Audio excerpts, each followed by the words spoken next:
ಪಟ್ಟಣದಾಗ ಶರಣರಿಗೆ ಮತ್ತು ಸಿದ್ಧರಿಗೆ ವಾದ ಐತಿ. ಏನಂತ ಅದೇ ಗೂಳಿ ಸತ್ತಿತ್ತು. ಕಲ್ಯಾಣ ಪಟ್ಟಣದ ಜನರೆಲ್ಲ ಗೂಳಿನ ಮೆರೆಸ್ಕೊತ ಹೊಂಟಿದ್ರು. ಅವಾಗ ರೇವಣ ಸಿದ್ಧ ಇದ್ರ ನಿಂತು ಹೋಗಿ ಗೂಳಿನ ತಳಗಿಳಿಸಂದ. ಹೌದು. ಯಾಕ್ರಿ ಪದ್ಮಗೌಡನ ಮಕ್ಕಳಿಗೆ ಅವ್ರು ಧಿಕ್ಕಾರ ಮಾಡಿ ಕಳಿಸಿದ್ರು. ಹೌದು. ಪದ್ಮಗೌಡನ ಮಕ್ಕಳು ಕುರಿಗಳನ್ನು ಕಾಯ್ತಿದ್ರು.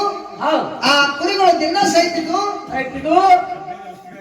ಆ ಕುರಿಗಳು ವಾಸ ಆ ಕಲ್ಯಾಣ ಪಟ್ಟಣದ ಜನರಿಗೆ ಹೋದ ಕೂಡಲೇ ಆ ಕಲ್ಯಾಣ ಪಟ್ಟಣದ ಜನರು ನೀವು ಇಲ್ಲಿದ ಜಾಗ ಖಾಲಿ ಮಾಡಂದಿದ್ರು. ಹೋರಿ ಐದು ಹೋರಿ ಕುರುಗಳ ಸಾಯ್ಲಿಕ್ಕತ್ತವ, ವಾಸ ಊರಾಗ ಬರ್ಲಿಕ್ಕತ್ತದ. ಆ ಕುರುಗಳ ವಾಸ ಊರಾಗ ಬರ್ಲಿಕ್ಕತ್ತದ.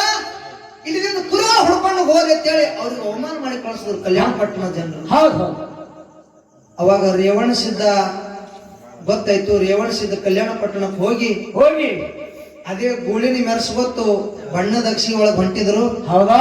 ಅವಾಗ ಇವ ರೇವಣ ಸಿದ್ಧ ತರಬದ ಏನಂತ್ರಿ? ಯಾವಾಗ ಪದ್ಮಗೌಡನ ಮಕ್ಕಳಿಗೆ ನೀವು ಧಿಕ್ಕಾರ ಮಾಡಿ ಆ ಕುರುಗಳ ಸತ್ಯ ನೋಡಿ ವಾಸ ಬರ್ಲಕತ್ತೈತ್ರಿ. ಯಾವಾಗ ನೀವು ಧಿಕ್ಕಾರ ಮಾಡಿ ಕಳಿಸಿರ ಬಳಕ ಈ ಗುಳಿ ಸತ್ತಾಗ ವಾಸ ಬರ್ತದ. ಮತ್ ಇದಕ್ಕೆ ಕೊಂತ ಮೆರೆಸ್ಲಕತ್ತೀರಿ ನೀವು. ಹೌದು. ಅವ್ರು ಬಿಟ್ಟಾಗ ನೀವು ಬಿಟ್ಟು ಹೋಗ್ಬೇಕಲ್ಲ ಅಂತೇಳಿ ವಾಕ್ವಾದ ಆಯ್ತು. ಇಲ್ಲಿ ರೇವಣ ಸಿದ್ಧ ಹೇಳ್ತಾರ ಒಂದು ಮಾತ. ಏನಂತ್ರಿ? ಇಲ್ಲಿ ಒಂದು ಪಂಥ ಅದ.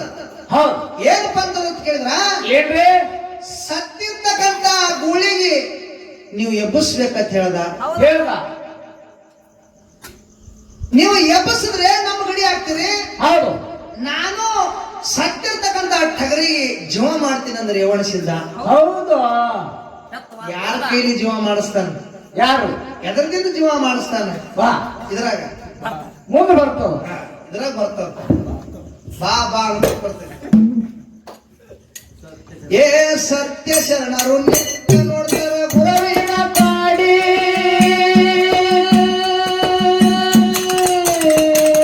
ಸಪ್ತ ಗೋಳಿ ಪ್ರಾಣ ಪಡೆದರ ನೀವು ನಮ್ಮ ಗಡಿ.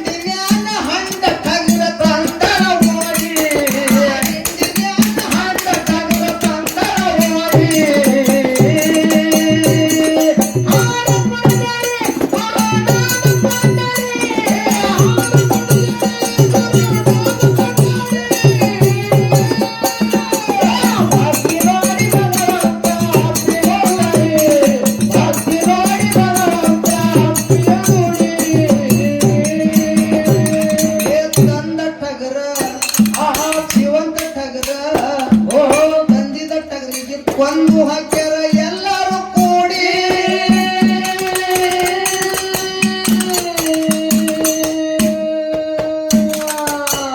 ಕುರಿಯಾಗಿದ್ದಿರ್ತಕ್ಕಂತ ಹಂಡ ಟಗರಿಗೆ ಹಿಡ್ಕೊಂಡು ಬಂದು ಆ ಚಲೋ ಇದ್ದ ಟಗರಿಗೆ ಕೊಂದು ಹಾಕಿದ್ರು. ಯಾಕ್ರಿ? ಇಲ್ಲಿ ಭಕ್ತಿ ಪರೀಕ್ಷೆ ಆಗ್ಬೇಕಾಗ್ಯದ. ಭಕ್ತಿ ಪರೀಕ್ಷೆ ಆಗ್ಬೇಕಾಗ್ಯದ. ಆ ಕೊಂದಿರ್ತಕ್ಕಂಥ ಟಗರಿಗೆ ಜೀವಂತ ಮಾಡ್ಬೇಕಾಗ್ಯದ. ಯಾವ ರೀತಿ ಜೀವಂತ ಆಗ್ತದ ಟಗರ ಅನ್ನೋದು ಮುಂದೆ ಬರ್ತದ. ಏ ತಂದ ಟಗರ ಜೀವಂತ ಟಗರಿಗೆ ಕೊಂದು ಹಾಕ್ಯಾರ.